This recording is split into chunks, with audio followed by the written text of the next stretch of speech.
ओम नमः सिद्धिभ्य नमो रियंताणं नमो सिद्धाणं नमो आयरीयाणं नमो अध्यायाणं नमो नयसविसाहुणं।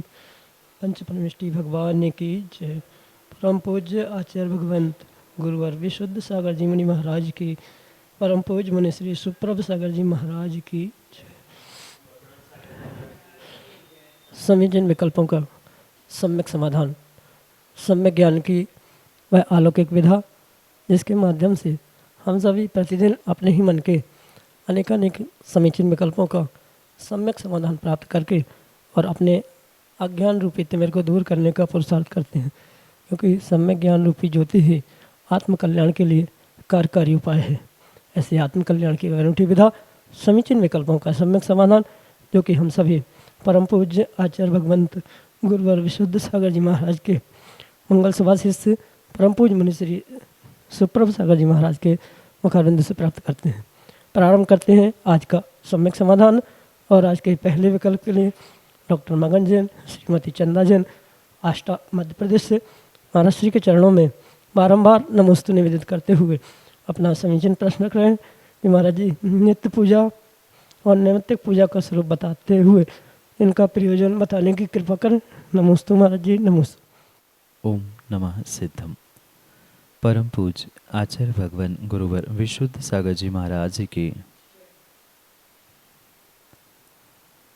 जो श्रावकोचित 6 आवश्यक आचार्य भगवंतों ने कहे, उन 6 आवश्यकों में श्रावकों के लिए सबसे प्रथम पूजा, अरिहंत की पूजा, यह कर्तव्य बता। और उस पूजा को समझाते हुए आचार्य भगवंत उनको 2 प्रकार से ही नहीं अपितु अनेक प्रकार से विभाजित करने का प्रयास करते, जिसमें से नित्य पूजा और नैमित्तिक पूजा प्रकार से विशेषता से 2 भेद सामान्य रूप से देखने में आते, जबकि और भी पूजा के भेद आचार्य भगवंतों ने बताए ज़रूर है। उसका भिन्न भिन्न प्रयोजन भी आचार्यों ने कहा है। और ये जो नित्य पूजा और नैमित्तिक पूजा के भेद से तो 2 भेद पूजाओं के किए हैं, वहाँ उनकी संज्ञाओं से, नामों से ही स्पष्ट पता चलता है कि उनका प्रयोजन क्या है, उसका कार्य क्या है। नित्य पूजा का अर्थ है जो प्रतिदिन की जाने वाली पूजा है, वो नित्य पूजा है। और कोई विशेष निमित्तों को प्राप्त करते हुए जो की जाती है उसे नैमित्तिक पूजा कहा जा सकता है।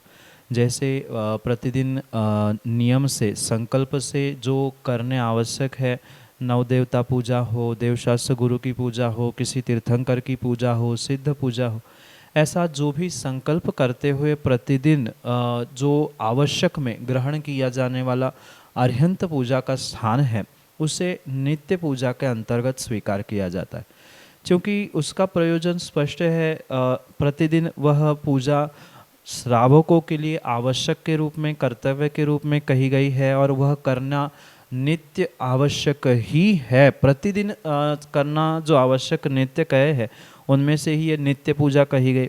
नैमित्तिक पूजा पर आते हैं तो नैमित्तिक पूजा जैसे शब्द कह रहा है, किसी निमित्त को प्राप्त करते हुए उन दिनों में विशेष पूजन अर्चन को प्राप्त कर लेना, ये नैमित्तिक पूजा स्वीकार की जाती। जैसे महावीर जयंती के दिन महावीर भगवान की पूजा करना, आदिनाथ जयंती के दिन आदिनाथ भगवान की पूजा करना, या अन्य तीर्थंकरों के कल्याणकों के दिनों में जो जैसा कल्याणक है उस कल्याणक को प्राप्त करते हुए मोक्ष कल्याणक है तो मोक्ष कल्याणक की मुख्यता से उन तीर्थंकरों की पूजा करना। इसके अलावा भी जैसे नैमित्तिक पर्व है, उन नैमित्तिक पर्वों को लेकर पूजा करना नैमित्तिक पूजा है। और नैमित्तिक नहीं अपितु त्रैकालिक पर्वों के निमित्त से भी जो पूजा है उसे कथनचित नैमित्तिक पूजा कहा जा सकता है, क्योंकि पर्व का निमित्त प्राप्त करते हुए अष्टानिका में 10 लक्षण में 16 कारण में जो पूजा की जाती है, जबकि अष्टानिका आदि पर्व अष्टमी चतुर्दशी पर्व नैमित्तिक नहीं त्रैकालिक कहे जाते हैं, पर फिर भी उनका निमित्त प्राप्त करते हुए विशेष दिनों में विशेष पूजा की जाना ये निमित्तिक या नैमित्तिक पूजा स्वीकार की जाती। नित्य पूजा तो मात्र बिना किसी प्रयोजन से प्रतिदिन की जाने वाली है, और नैमित्तिक किसी भी प्रकार का निमित्त हो, अष्टानिका पर्व त्रैकालिक पर्व के निमित्त से हो, अष्टमी चतुर्दशी के पर्व जो कि त्रैकालिक पर्व के रूप में स्वीकार किया जाता है उसका निमित्त प्राप्त करते हुए पूजा करना हो, ये नैमित्तिक पूजा होती है। जैसे कि मैंने कहा 10 लक्षण पर्व है, 16 कारण पर्व है, आदि आदि व्रतों की भी पूजाएं करना, ये भी नैमित्तिक पूजाओं के अंतर्गत आता है। प्रयोजन उसका भी सिद्ध है, स्पष्ट है कि उन निमित्तों को, उन पर्वों की विशेषताओं को प्राप्त करने के लिए ये नैमित्तिक पूजाएं की जाती है, और प्रतिदिन के जो 6 आवश्यक उन कर्तव्यों को पूर्ण करने के लिए श्रावकों के लिए ये नित्य पूजा और उसका स्वरूप सामान्य रूप से देखने में आता है। नैमित्तिक पूजा के अंतर्गत विधान आदि को भी ग्रहण किया जा सकता है, जैसे सिद्ध चक्र विधान है तो सिद्ध चक्र विधान नैमित्तिक पूजा के अंतर्गत आता है। इस पूजा के भी जैसे मैंने पहले ही कहा कि अनेक भेद होते हैं। सामान्य रूप से थाली में पूजा करना, मंडप सजाकर अर्चना करना, ऐसे अनेकानेक भेद कहे जाते हैं। जो किसी विशेषता से रहित प्रतिदिन करने योग्य है वह नित्य है, और किसी भी विशेष निमित्त को प्राप्त करते हुए विधान का निमित्त हो, पंचकल्याणक आदि का निमित्त हो, उन क्रियाओं को प्राप्त करते हुए जो पूजन की जा रही है उसे नैमित्तिक पूजा कहा जाता है। और उन निमित्तों को ही उनका प्रयोजन कहा जाता है। मतलब पंचकल्याणक की पूजा की जा रही है तो उसका प्रयोजन उस पंचकल्याणकों के दिन में जैसे जैसे कल्याणक मनाए जा रहे हैं वैसी वैसी उनकी पूजा करना, वही उसका प्रयोजन है। विधान किया जा रहा है सिद्ध चक्र तो सिद्धों की आराधना उसका प्रयोजन है। 16 कारण की पूजा की जा रही तो 16 कारण नैमित्तिक पूजा का प्रयोजन ही यही है कि 16 कारण व्रत पूर्ण हो जाए, 16 कारण व्रतों की आराधना वहाँ हो। इस प्रकार से जिस निमित्त से नैमित्तिक पूजा की जाती है वही उसका प्रयोजन है, और नित्य पूजा का प्रयोजन प्रतिदिन आवश्यक पूर्ण हो श्रावकों के, यही है जो कि आपके लिए सम्यक समाधान से। रानी जैन, नयापुरा, उज्जैन, मध्य प्रदेश से महाराज श्री के चरणों में बारंबार नमोस्तु निवेदित करते हुए अपना प्रश्न रख रहे हैं कि गुरुवर, क्या बिना शूले के वस्त्र में कोई भी पुरुष वर्ग गर्भगृह में प्रवेश कर सकता है? हमारी समीचीन विकल्प का सम्यक समाधान करने की अनुकंपा करें। नमोस्तु महाराज जी, नमोस्तु। कायदा तो यही है कि गर्भगृह में जो भी प्रवेश करे, चाहे पुरुष हो, बालक हो, युवा हो, प्रौढ़ हो, नियम से उसे विवेक का और शुद्धि का ध्यान करते हुए ही, ध्यान रखते हुए ही प्रवेश करना चाहिए। कहने का तात्पर्य ये है कि बिना सोले के वस्त्र पहने, बिना शुद्ध वस्त्र पहने गर्भगृह में प्रवेश करना उचित नहीं है।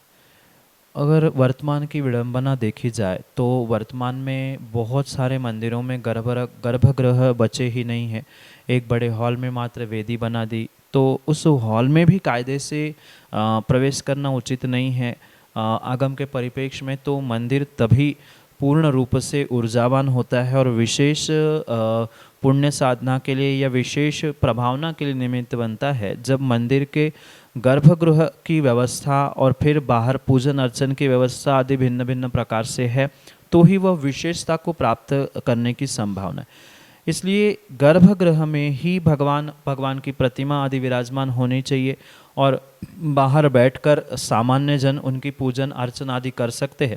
पर जिनको अभिषेक करना है, जिनको गर्भगृह में जाना है, जिनको प्रतिमा आदि के चरण स्पर्श करना है, उनको तो नियम से सोले का ध्यान रखते हुए शुद्ध वस्त्रों के साथ ही गर्भगृह में प्रवेश करना चाहिए। कौन कहाँ क्या कर रहा है, क्या नहीं कर रहा है, ये तो व्यक्तिगत उनका विवेक अविवेक का प्रश्न हो सकता है या सामने देखने में ही आता है कि बहुत सारे लोग अविवेक के साथ शर्ट पैंट क्या सॉक्स मोजे पहनकर भी गर्भगृह में जाते हैं, मुंह झूठा है तब भी गर्भगृह में मंदिर में पहुंचते। तो ये तो उनका अविवेक है। कौन कर रहा है, कौन कितना अविवेक से कार्य कर रहा है, उसको तो उसका वैसा फल मिलेगा, स्वाभाविक है। पर ये ध्यान रखे कि कायदा जो आगम में लिखा है वही पूर्ण रूप से ध्यान रखे कि गर्भगृह में प्रवेश करते समय पूर्ण रूप से शुद्धि का ही ध्यान रखना चाहिए। मात्र वस्त्र शुद्धि नहीं, शरीर की भी शुद्धि, और शरीर की ही नहीं अपितु वचन और मन की शुद्धि भी वहाँ आवश्यक। मन की शुद्धि नहीं है और मात्र वस्त्रों की शुद्धि है, गर्भगृह में परस्पर में राग द्वेष के परिणाम हो रहे हैं, खींचातानी चिड़चिड़ हो रही है, वचनों की अनर्गलता, विविधता या विचित्रता देखने में आ रही है, तो वो भी उचित नहीं है। इसलिए गर्भगृह में प्रवेश करते समय नियम से मन, वचन और काय इनकी शुद्धि शुद्ध वस्त्र के साथ होना बहुत आवश्यक है, तभी उसका विशेष फल मिल सकता है। और उस गर्भगृह से मिलने वाली ऊर्जा, परमात्मा की प्रतिमा से प्राप्त होने वाली ऊर्जा, उन शुद्ध वस्त्रों के माध्यम से ही जीव ग्रहण कर सकता है, अन्यथा नहीं। इसलिए सोले के शुद्ध वस्त्रों के साथ ही गर्भगृह में प्रवेश करना चाहिए। यही आपके लिए सम्यक समाधान। श्रीमती रचना भारिल, ऋषिनगर, उज्जैन, मध्य प्रदेश से महाराज श्री के चरणों में बारंबार नमोस्तुति निवेदित करते हुए अपना समीचीन विकल्प रख रहे हैं कि महाराज जी, जिस तरह दिगंबर मुनि के मोक्ष पहुँचने के भाव निश्चित होते हैं, इसी तरह पंच कल्याणक के मुख्य पात्रों के भी मोक्ष जाने की पात्रता रखते हैं क्या, एवं इनके कितने भाव होते हैं। हमारे समीचीन विकल्प का सम्यक समाधान करने के अनुकंपा करें। नमोस्तु महाराज जी, नमोस्तु। प्रत्येक दिगंबर मुनिराजों का मोक्ष पहुंचने का जो भव निर्धारण है, समय निर्धारण है, वह सभी के लिए एक समान हो आवश्यक नहीं। क्योंकि मात्र भेष धारण करना, दिगंबर मुनि इस बहिरंग अवस्था को प्रकट कर लेना, ये तो बहुत आसान है। पर सच्चे भावलिंगी दिगंबर मुनि अवस्था को प्राप्त करते हुए भवितव्यता के साथ उसको पुरुषार्थ साध्य करना, ये भिन्न विषय हो सकता है। और जैसा जीव का पुरुषार्थ है, जैसे जीव की विशुद्धि है, जैसे उनके त्याग, तपस्या और व्रतों की विशेषता है, उतनी विशेषता से ही उनके मोक्ष पहुँचने का जो समय है उतना ही कम होता जाता है। मतलब सामान्य रूप से भावलिंगी मुनिराजों के भव तो आचार्यों ने कहे हैं, निर्धारित किए हैं, निश्चित किए हैं, पर उसमें भी अगर भावलिंगी मुनिराज समाधि को प्राप्त करते हैं, विशेष समाधि संलेखना की साधना से अपनी जीवन भर की त्याग तपस्या को फलीभूत करने का प्रयास करते हैं, तो और उनके भाव कम हो जाते हैं। उसमें भी विशेष रूप से जो उत्कृष्ट समाधि आगम ग्रंथों में लिखी है, उसे प्राप्त करने वाले जीव का भी नियम से 2-3 भवों में, अधिकतम 7-8 भवों में कल्याण होता है, वे मोक्ष जाते हैं, ऐसा निर्धारित किया गया है। पर जैसे मुनिराजों के साथ व्यवस्था है, मतलब उनका भावलिंग, द्रव्यलिंग, उनकी विशुद्धि आदि के निमित्त से जैसे उनके भव कम अधिक हो सकते हैं, ऐसे ही जो पंचकल्याणक आदि के पात्र होते हैं, उनके भी निमित्त से यही विशेषता समझने योग्य है कि सामान्य रूप से पंचकल्याणक के पात्र बन जाना, चाहे सामान्य पात्र हो, मुख्य पात्र हो, और भी विशेष कोई पात्र क्यों ना हो, पर वहाँ अगर मात्र दिखावे के लिए पात्रता प्राप्त की है और क्रियाएं करने में कोई उनका इंटरेस्ट नहीं है, मन नहीं लग रहा है, क्रियाओं की जगह उनके भाव फोटो खींचने में हैं या कहीं अन्य वस्त्रों में दिखावे में है, हाथी घोड़े बग्गी या अन्य भी किसी प्रदर्शन में उलझे हुए हैं, तो किसी भी प्रकार से उनका मोक्ष जाना, क्या अगली पर्याय में उन्हें स्वर्ग भी मिलेगा, ये कोई तय नहीं किया जा सकता। क्योंकि जीव के जैसे परिणाम उन क्रियाओं को करते समय होंगे, जीव वैसे ही उस समय पुण्य को या पाप को या कर्मों को प्राप्त करेगा। जैसे कोई मुख्य पात्र है सौधर्म माता पिता, और उनकी दृष्टि उन क्रियाओं को करते समय विशुद्ध परिणाम रूप नहीं है कि मैं अहोभाग्यशाली हूँ कि मुझे परमात्मा के पंचकल्याण करने का भले ही 5 दिन के 7 दिन के रूप में सौभाग्य मिला है, ये अगर विशेष गदगद परिणाम नहीं है, विशुद्ध परिणाम नहीं है, मात्र फोटो की तरफ देखना, दूसरों को दिखाना, दूसरों को टीज करना, मतलब चिढ़ाना कि देखो मैं स्वधर्म बन गया और तुम छोटे हो, तुम नीचे बैठे हो, ऐसी किंचित भी भावना है तो कल्याण तो होना संभव ही नहीं है। उसके बदले में वह विपरीतता के कारण से पाप की ही पात्रता प्राप्त करते हुए दुर्गतियों को प्राप्त कर सकता है, दुर्गति का भाजक हो सकता है। इसलिए पंचकल्याणक में मुख्य पात्र जो बनते हैं उनको और भी मुख्यता से अपने भावों को संभालने की आवश्यकता है। जितने वे भावों की विशुद्धि का ध्यान रखते हुए क्रियाओं को प्राप्त करेंगे, उतनी उतनी ही विशेषता उनके पुण्य प्राप्ति में होगी और उतनी ही कर्म निर्जरा होगी, और जितनी कर्म निर्जरा और जितनी पुण्य की प्राप्ति होगी उतना ही विशेष रूप से वह सौभाग्य प्राप्त करेंगे और निकट भव्यता को प्रकट करने का पुरुषार्थ करेंगे। क्योंकि ये भी आवश्यक नहीं है जो पंचकल्याणक में पात्र बन रहे हैं, मुख्य पात्र बन रहे हैं, वह धन पैसा आदि से बोलियों से वर्तमान में बनते हैं तो उनकी भवितव्यता भी निर्मल हो, मतलब वे सभी भव्य ही हो, आवश्यक नहीं है। अगर वे अभव्य है, मिथ्या दृष्टि है, तो किसी प्रकार से उनका मोक्ष होना संभव नहीं है। एक बार मिथ्या दृष्टि होने पर भी वे भव्य है तो हो सकता है अगले भवों में भवितव्यता प्रकट करते हुए अपना मोक्ष मार्ग स्पष्ट कर सकते हैं, पर जो अभव्य ही है वह किसी भी प्रकार से उस मोक्ष मार्ग को प्राप्त आगे वाले समय में नहीं कर सकते। इसलिए ध्यान दे कि मात्र मुख्य पात्र बनते हुए पात्रता प्राप्त करना उचित नहीं है, अपितु उस मुख्य पात्र के साथ साथ भावों की विशुद्धि की पात्रता जिनने प्राप्त की है वो ही आने वाले समय में अपने पुण्य कार्यों से, अपने विशुद्ध भावों से, अपने विशेष क्रियाओं से कर्मों की निर्जरा के लिए निमित्त साधन रूप इन पात्रताओं को विशेष पात्रता रूप मोक्ष मार्ग रूप प्रदान करने के लिए साधन प्राप्त उपलब्ध करा सकता है। यही आपके लिए सम्यक समाधान। श्रीमती सरिता जैन, पिपलोन कला, मध्य प्रदेश से महाराज श्री के चरणों में बारंबार नमोस्तु निवेदित करते हुए अपना समीचीन विकल्प रख रहे हैं कि महाराज श्री महावीर स्वामी भगवान के मंदिर में महिलाएं पूजा क्यों नहीं कर सकती। हमारे समीचीन विकल्प का सम्यक समाधान करने की अनुकंपा करें। नमोस्तु महाराज जी, नमोस्तु। तीर्थंकर महावीर भगवान पंच बाल यति में से एक बाल ब्रह्मचारी तीर्थंकर भगवान हुए, पर इसका मतलब ये नहीं है कि महावीर भगवान जो बाल ब्रह्मचारी पंच बाल यति में स्वीकार किए जाते हैं उनको महिलाओं द्वारा पूजित नहीं किया जाना या उनके मंदिरों में, उनकी वेदियों में महिलाएं पूजा नहीं कर सकती आदि विषय तो किसी भी प्रकार से उचित नहीं है।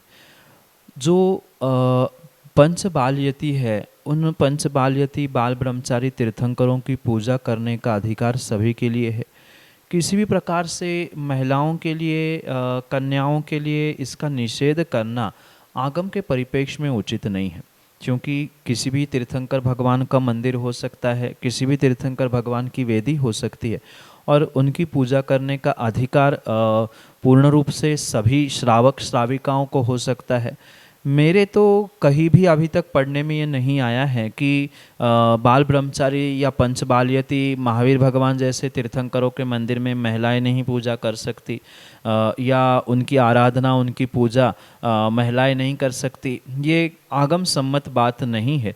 कौन कहाँ किस प्रकार से व्यवस्था बना रहा है, रोक टोक कर रहा है, ये तो उनका विवेक अविवेक निर्धारित करता है, पर आगम में ऐसा कोई भी विधान नहीं है कि कोई बाल ब्रह्मचारी तीर्थंकरों की पूजा महिलाएं नहीं कर सकती।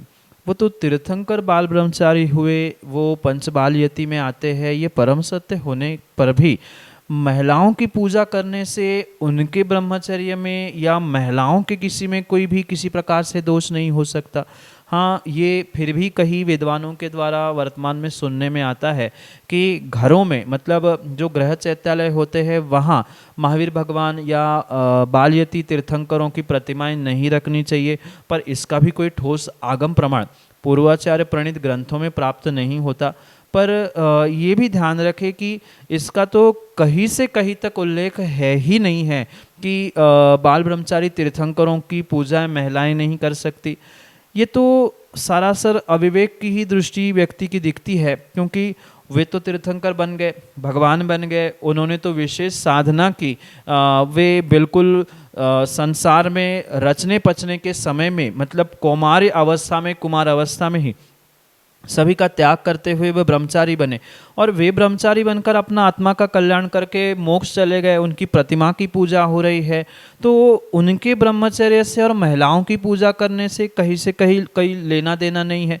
अगर वहाँ बैठे बैठे भी महिलाओं के मन में विकल्प आ रहे हैं या उनकी दृष्टि खोटी हो रही, बाल ब्रह्मचारी तीर्थंकर है, हम कैसे पूजे, या कोई दूसरा कह रहा है कि तीर्थंकर भगवान के सामने महिला कैसे बैठ रही है, ये तो फिर अविवेक का काम हो गया। वे तो भगवान बन चुके, उनकी तो दृष्टि स्वच्छ थी, और वे तो किसी प्रकार से वर्तमान में ज़मीन पे या इस भूमि पे आने वाले ही नहीं है, उन्होंने अपनी परमात्मा शक्ति प्रकट कर ली है। तो ये कोई तारतम्यता समझ में नहीं आती कि महिलाएं पूजा नहीं कर सकती।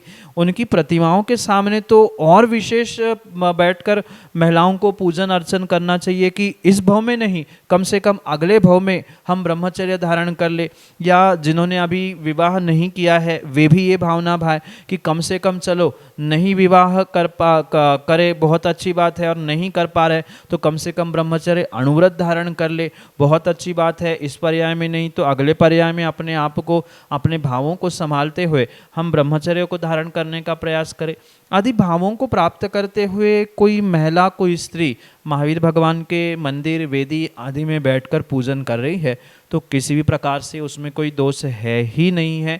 ये तो अविवेकी जीवों की, अधिक ज्ञानियों की भ्रष्ट हुई बुद्धि है, जिनका ऐसा कथन है कि महिलाएं उनकी पूजाएं नहीं कर सकती, वे अपने आप में हैं। फिर तो बाल ब्रह्मचारी निर्ग्रंथ मुनिराजों की भी पूजा करने के लिए, उनको हार आदि देने के लिए फिर महिलाओं के लिए निषेध करना पड़ेगा।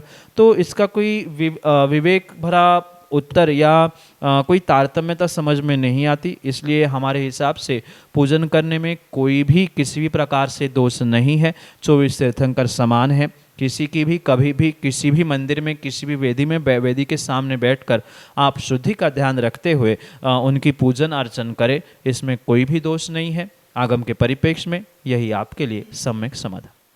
मुकेश काला, उज्जैन, मध्य प्रदेश से अगले समीचीन विकल्प के लिए। नमोस्तु महाराज श्री, नमोस्तु नमोस्तु नमोस्तु।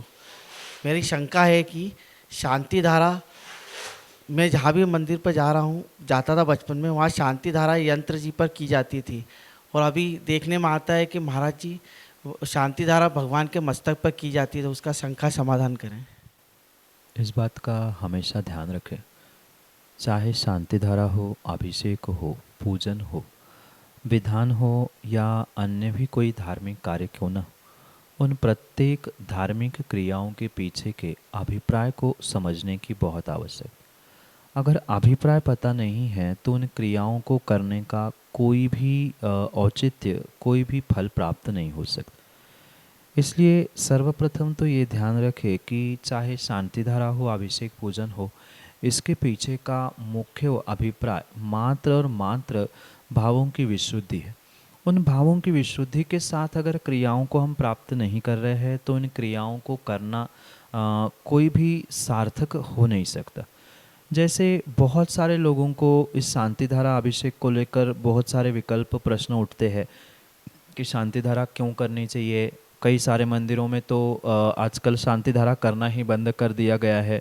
कई सारे स्थानों पर शांति धारा पर प्रश्न चिन्ह खड़े किए जाते हैं। कहाँ करना, कैसी करना, कौन करेगा, इसको लेकर मंदिर में भगवान पांडुक शिला पर या थाली पे विराजमान होते हुए भी लड़ाई या संकल्प विकल्प देखने में आते। तो ये किसी प्रकार से शांति धारा फलीभूत हो ही नहीं सकती, क्योंकि शांति धारा का औचित्य ही है कि शांति धारण करना, और शांति धारा के निमित्त से अशांति हो रही है तो फिर शांति धारा का औचित्य ही क्या बना। अगर भावों की विशुद्धि, भावों की गंभीरता, शांति परिणामों की नहीं प्राप्त हो रही है तो शांति धारा का कोई भी औचित्य सार्थक हो नहीं सकता। शांति धारा के साथ सबसे पहले शांति धारण करना आवश्यक होती है, और चाहे शांति धारा भगवान के मस्तिष्क पे हो, यंत्र जी पे विराजमान करने के बाद यंत्र जी पर हो रही हो, या भगवान के चरणों पे हो रही हो, इसमें कहीं भी किसी भी प्रकार से कोई विकल्प करने की आवश्यकता नहीं। जैसी जिसकी मान्यता है या जिसको जिसमें अच्छा लग रहा है, जिसमें भावों की विशुद्धि बन रही है, उस पे अभिषेक करने में कोई भी दोष नहीं है, उनमें शांति धारा करने में कोई दोष नहीं है। कोई माना कि भगवान के मस्तिष्क पर शांति धारा कर रहा है तो भी कोई दोष नहीं, चरणों में कर रहा है तो भी दोष नहीं, यंत्रों पे धारा दी जा रही है तो भी कोई दोष नहीं है। ये पूर्ण रूप से समझे कि भावों की जितनी विशुद्धि बने वैसा कार्य हमें करने की आवश्यकता है।